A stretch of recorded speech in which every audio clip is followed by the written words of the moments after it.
10th, if a determinant is a polynomial in x such that its value is 0 for x is equal to a, then x minus a is a factor of del. Suppose 10th property है, बहुत अच्छा example है इसके लिए, आपकी book में भी वही है 1 1 1। थोड़ा डिफरेंट ले लेते हैं आपकी बुक से।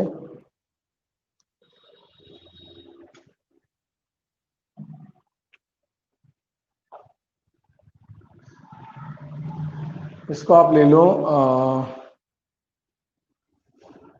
1x x square 1a 1 y square 1 z square. इस प्रॉपर्टी को हम इसके थ्रू समझेंगे।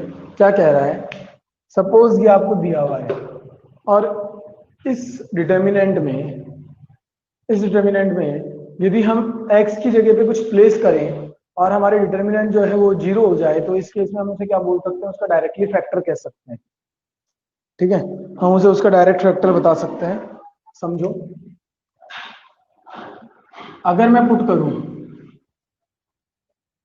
x is equal to a, क्या कर रहे हैं हम पुट कर रहे हैं x is equal to a, तो उस केस में क्या ऐसा होगा, क्या x is equal to a नहीं y कर दो,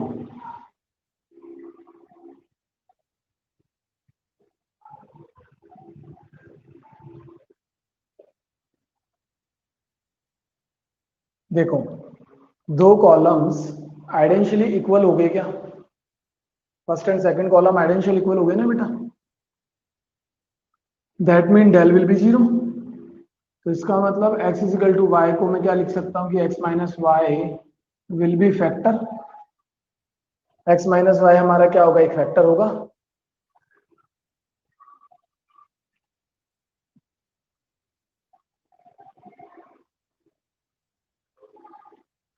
x माइनस वाई हमारा एक फैक्टर आएगा, नहीं आएगा? ठीक है, अब हम इससे आगे थोड़ा सा इसको बढ़ाते हैं। इस बार हम पुट करते हैं like x is equal to z करके देखो, 1 z square 1 y square 1 z square. First and third row identically equal हो गई, that mean again del 0 implies I can say that x minus z is a factor of del। ठीक है, similarly हम इससे आगे चलते हैं, थोड़ा सा ये ले लो,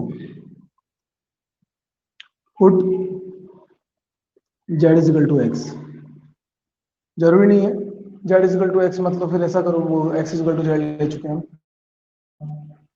y is equal to z ले लो। ठीक है, y is equal to z के लिए अगर मैं इसे सॉल्व करूं तो डेल इज इक्वल टू क्या हो जाएगा हमारा, 1x square 1 z square 1 z square.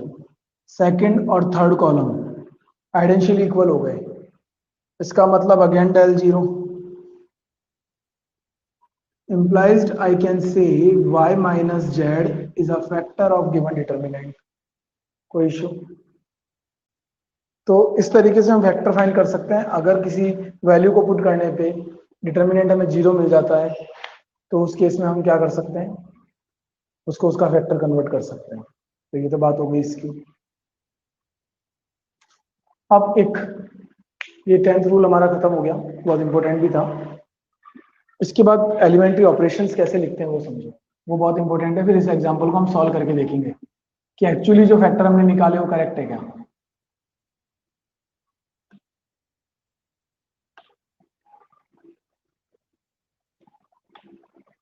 Elementary properties, elementary properties का मतलब समझो हम, लेकिन सिर्फ एलिमेंट्री प्रॉपर्टीज के लिए यूज करने वाले, किसके लिए यूज करने वाले हैं, हम सिर्फ उनको यूज करने वाले हैं किसके लिए, राइटिंग, मतलब जब हम कोई ऑपरेशन अप्लाई करेंगे तो कैसे अप्लाई करेंगे। ठीक है, इसको ऑपरेशन ही कर लो, फिर प्रॉपर्टी मत लिखो, ऑपरेशन से लिख लो, एलिमेंट्री ऑपरेशंस। एलिमेंट्री ऑपरेशंस के केस में देखो, लाइक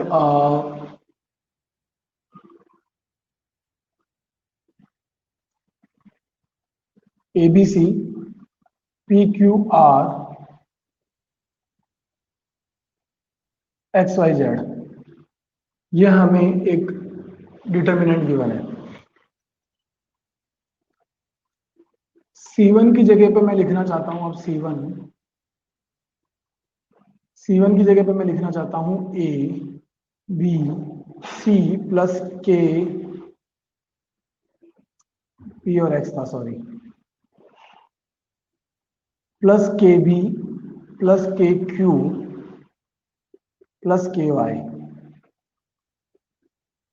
ठीक है, एक बार इतना लिख लो, फिर आगे और चेंज करके लिख लेंगे BQY CRZ। देखो मैंने फर्स्ट कॉलम, स्टिल ये यही रहेगा बिकॉज प्रॉपर्टीज में हमने सॉल्व करके देखा है ऐसा कि इससे कोई इंपैक्ट नहीं आता है। ठीक है, तो ये एज इट इज रहने वाला है, इससे कोई फर्क नहीं पड़ेगा। अब इसके बाद में इसको लिखना कैसे, ये जो हमने सॉल्व करके वैल्यू बनाई ना, ये फर्स्ट कॉलम की जगह इसको लिखना कैसे, इसको हम लिखेंगे C1 will gonna be, C1 की जगह पे मैंने देखो टेंस का सिंबल लगाया है, इसको आप लोगों ने डिफरेंशिएशन में भी पढ़ा है। C1 tense C1 plus KC2, C1 के एलिमेंट प्लस C2 के एलिमेंट्स का K टाइम्स मैं ऐड कर रहा हूं कॉरस्पॉन्डिंग एलिमेंट्स में, तो उसके बाद जो मेरी कॉलम आ रही है वो ऐसा आएगी। व्हाट इट, सिमिलरली आप चाहो तो रो में भी कर सकते हो। देखो रो में क्या होगा,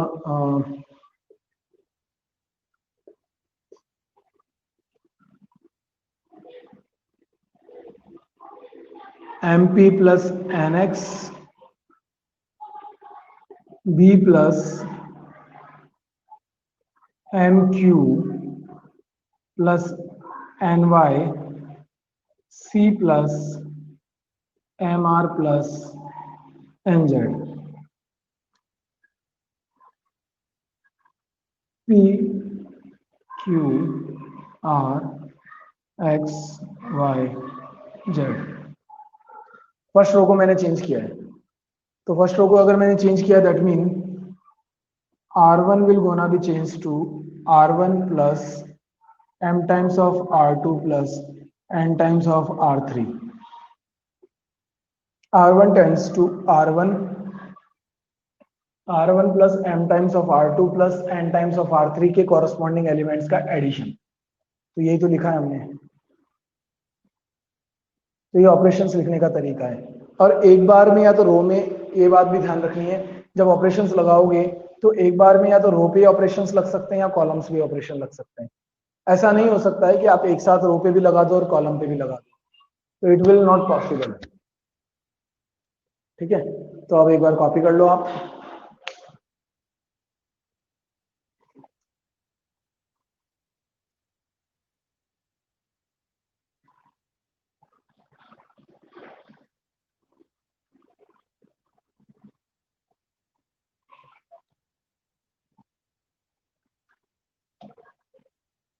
इसके बाद में हम इस वाले डिटर्मिनेंट को सॉल्व करेंगे।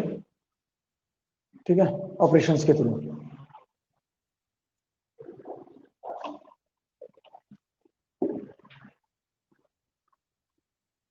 जल्दी से कॉपी करो।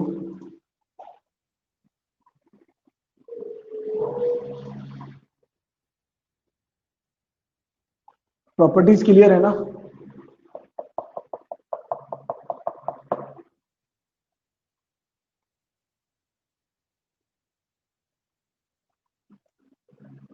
निकिता क्लास में है ना बेटा? निकिता, अमनप्रीत क्यों नहीं आई? आपको पता होगा शायद।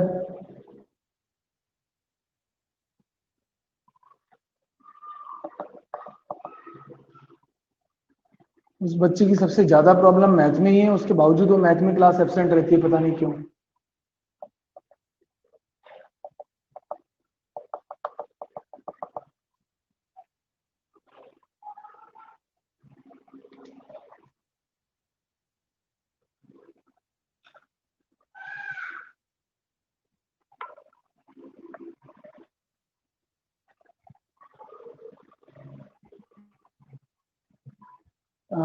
कृष भी नहीं है क्या क्लास में आज? कृष कहाँ रह गया? आकाश या ललित, कृष कहाँ है?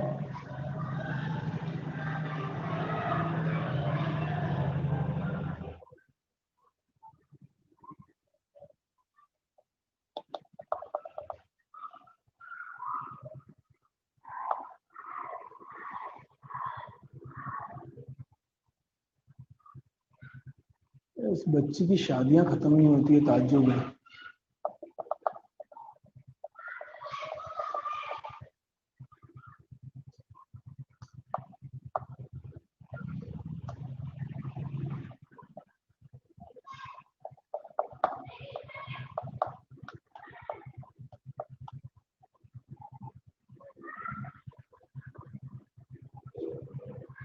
आकाश या ललित, कृष कहाँ है, क्यों नहीं आया?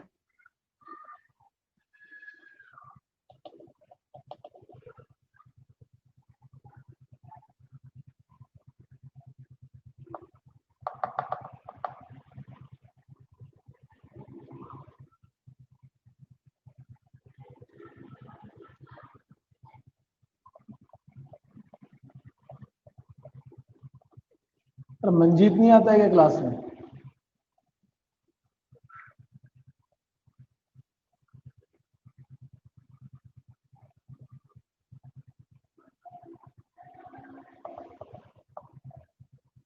मंदीप, मंजीत क्या नाम है उस बच्चे का?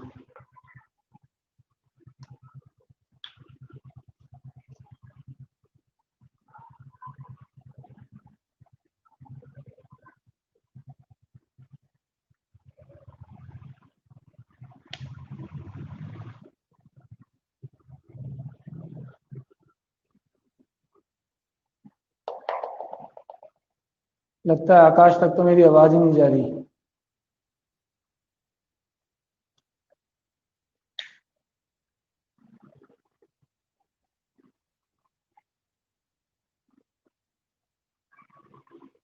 आकाश, आवाज नहीं आ रही क्या बेटा?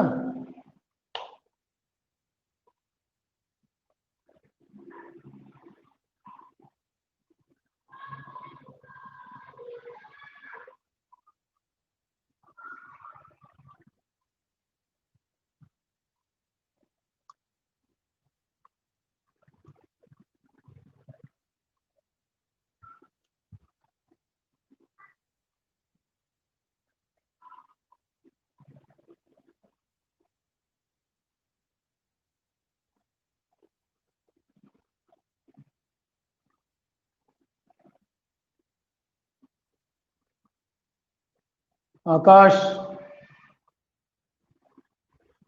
आवाज आ रही है क्या बेटा?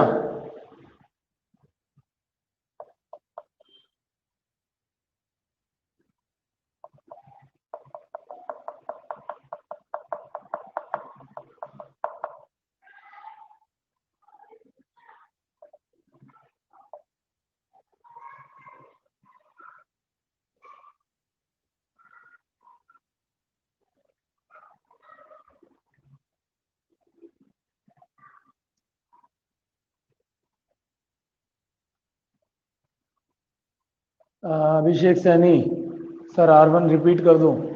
बेटा, R1 में हमने क्या किया ना, फर्स्ट रो जो हमारी थी उसमें हमने m times of R2 and n times of R3 किया, उसके बाद में उनके कॉरस्पॉन्डिंग एलिमेंट्स को ऐड किया और R1 को उसकी जगह पे लिखा है।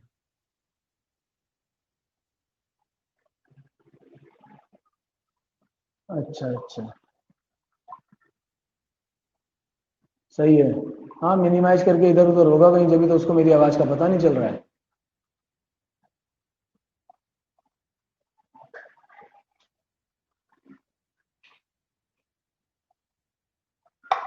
देखो, सबने कॉपी कर लिया ना?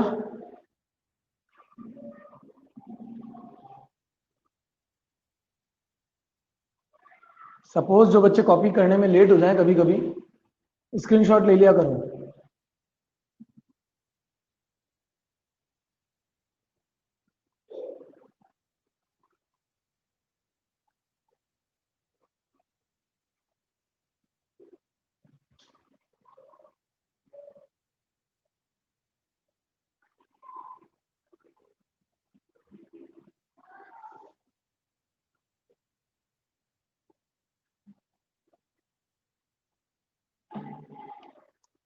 इसको सॉल्व करते हैं।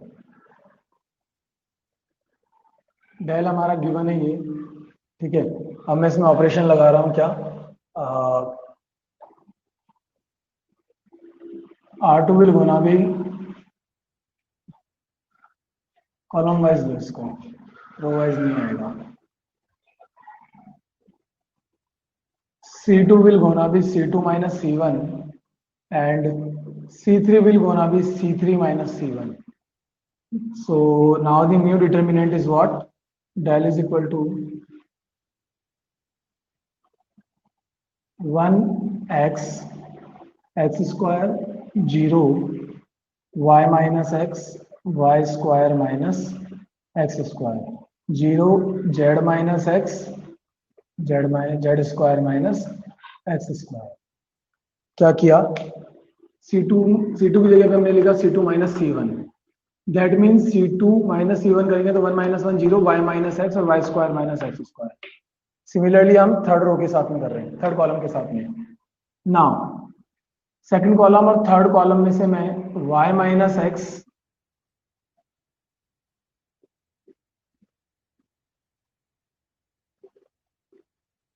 सेकंड कॉलम में से y माइनस एक्स कॉमन ले रहा हूं, थर्ड कॉलम में से z माइनस एक्स कॉमन ले रहा हूं। तो फर्स्ट कॉलम तो एज इट इज रहेगा, ठीक है।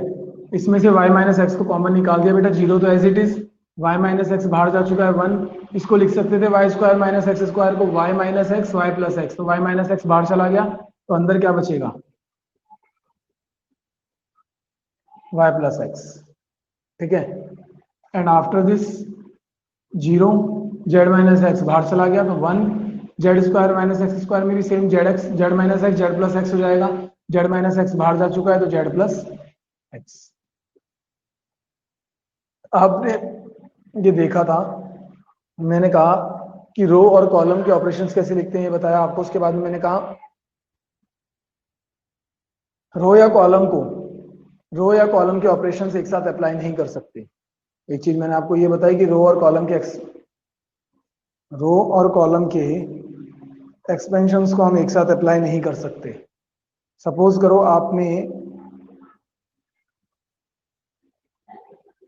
करो आपको जो गिवन है उसमें आप डिटर्मिनेंट में एक साथ रो और कॉलम के ऑपरेशंस को अप्लाई करना चाहते हैं तो इट विल नॉट पॉसिबल, आपको एक एक करके ही अप्लाई करने पड़ेंगे, ठीक है। तो ये बात आपको ध्यान रखनी है। यहां तक काम हो गया, यहां तक आपने कॉमन ले लिया। अब ये आपके पास में न्यू डिटर्मिनेंट आ गया।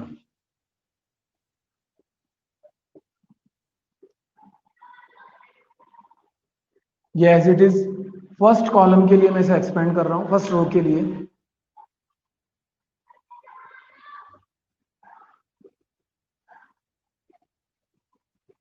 एक्सपेंडिंग फॉर फर्स्ट रो के लिए एक्सपेंड करने पे ये as it is first row के लिए एक्सपेंड करूंगा तो क्या आ जाएगा 1 y plus x 1 z plus x plus 0 as it is plus 0 because of reason. लिख के दिखा देना आप लोग क्या आएगा, 0 के लिए माइनर क्या आ रही है और जिस 0 के लिए क्या माइनर आ रही है। मैंने डायरेक्ट लिख दिया बिकॉज आप लिख सकते हो इतना सा, y minus x Z minus x. इस वाले माइनर को सॉल्व करो, क्या आएगा,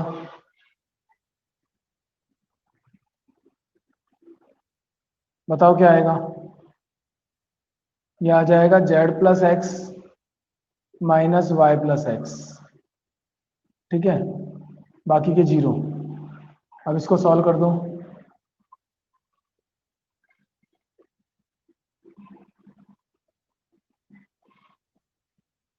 खोलोगे z plus x minus y minus x, x से एक्स कैंसिल तो क्या बन जाएगा z minus y. x minus y y minus x बात एक ही है, मैंने x इक्वल टू वाई लिखा था, अगर मैं इसको इधर ले आऊंगा तो y माइनस एक्स हो जाएगा, तो एक फैक्टर y माइनस एक्स आ गया, दूसरा z माइनस एक्स आ गया, तीसरा z माइनस वाई आ गया।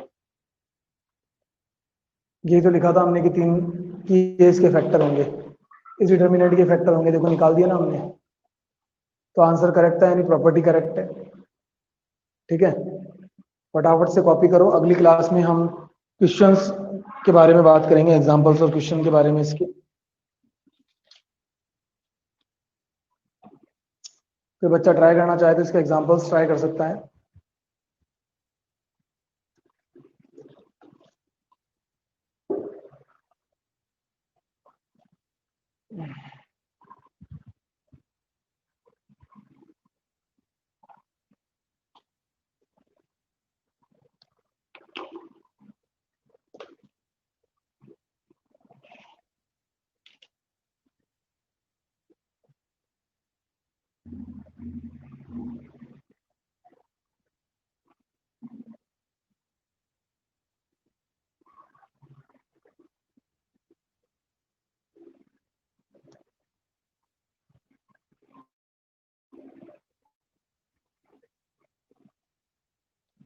किसी को कोई भी प्रॉब्लम हो तो पूछ सकता है।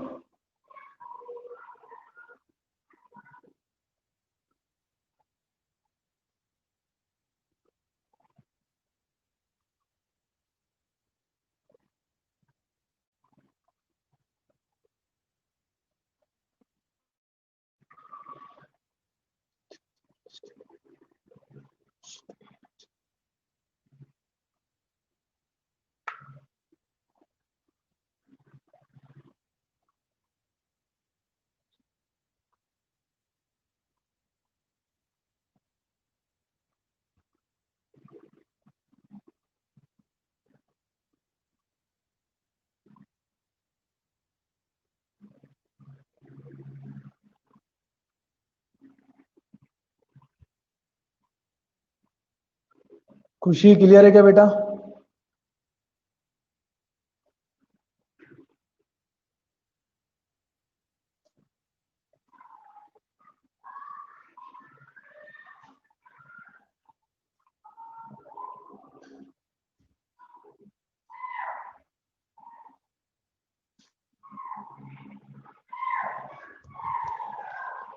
रवि क्लियर है क्या बेटा?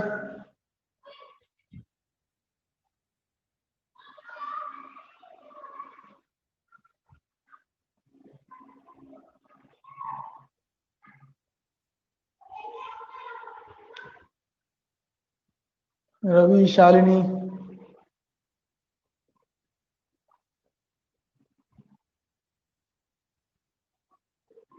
सर 2 3 कॉलम फर्स्ट रो में जीरो कैसे आया? क्या लिखा सर? सेकंड थर्ड कॉलम में फर्स्ट रो में जीरो कैसे आया? बेटा ऑपरेशन अप्लाई किया है ना। देखो ऊपर ही ऊपर क्या लिखा हुआ है। C2 की जगह हमने क्या लिखा है? C2 minus C1। और C3 की जगह देखो क्या लिखा है? C3 minus C1। Corresponding elements को माइनस।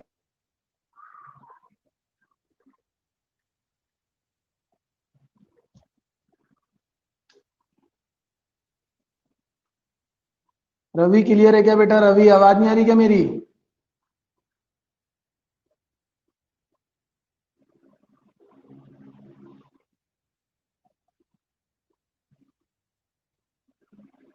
अब क्लियर है क्या बेटा? नहीं कितना कोई बात नहीं, देखा नहीं उस टाइम, अब क्लियर है।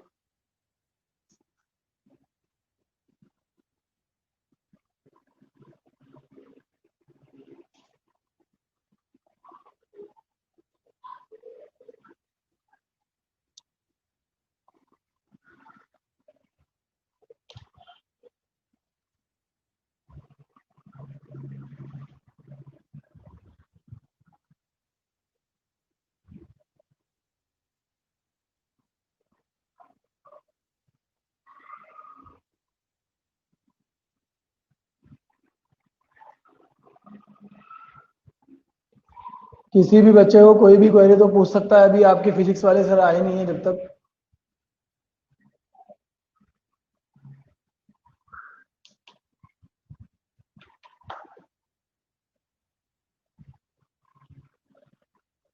और कोई 2 3 मिनट का ब्रेक लेना चाहे तो वो ले सकता है, जिसको क्वेरी है वो पूछ सकता है।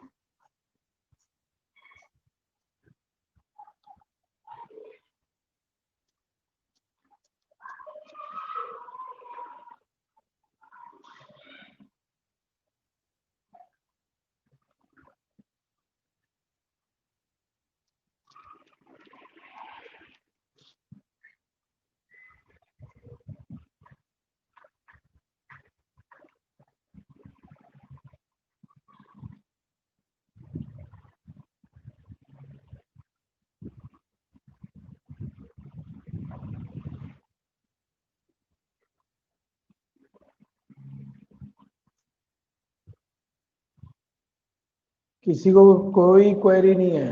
वेरी गुड, सारे ब्रिलियंट हो रहे हैं।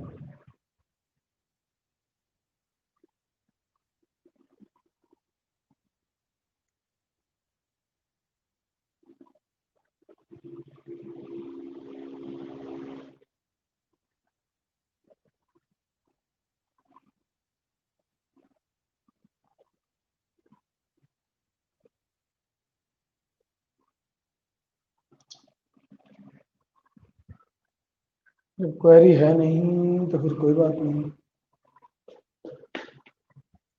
जिन बच्चों को इच्छा हो वो ट्राई कर सकते हैं, एग्जाम्पल्स को ट्राई करना, सॉल्व करने की कोशिश करना। ठीक है बेटा। और मेरे पास अभी तक सभी बच्चों का होमवर्क नहीं आया है।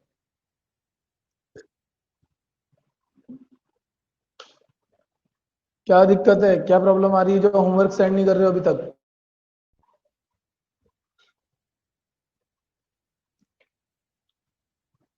आप अगर होमवर्क सेंड नहीं करोगे, ध्यान रखना, मैं मार्क्स नहीं दूंगा।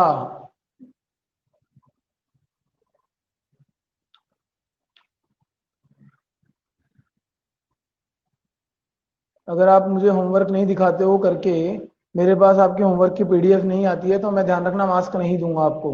मैं किसी भी कंडीशन में आपको मार्क्स नहीं दूंगा।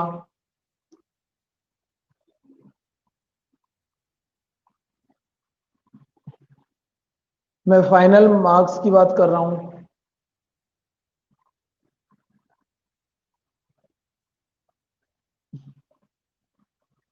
ना मैं हेड ऑफिस से देने दूंगा मार्क्स, अगर मुझे आप लोग आपकी होमवर्क की पीडीएफ नहीं भेजोगे तो।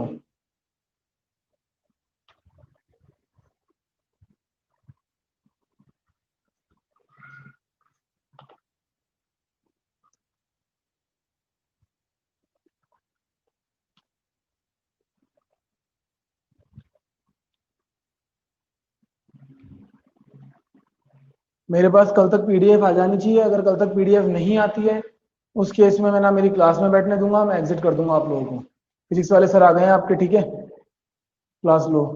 Okay, bye.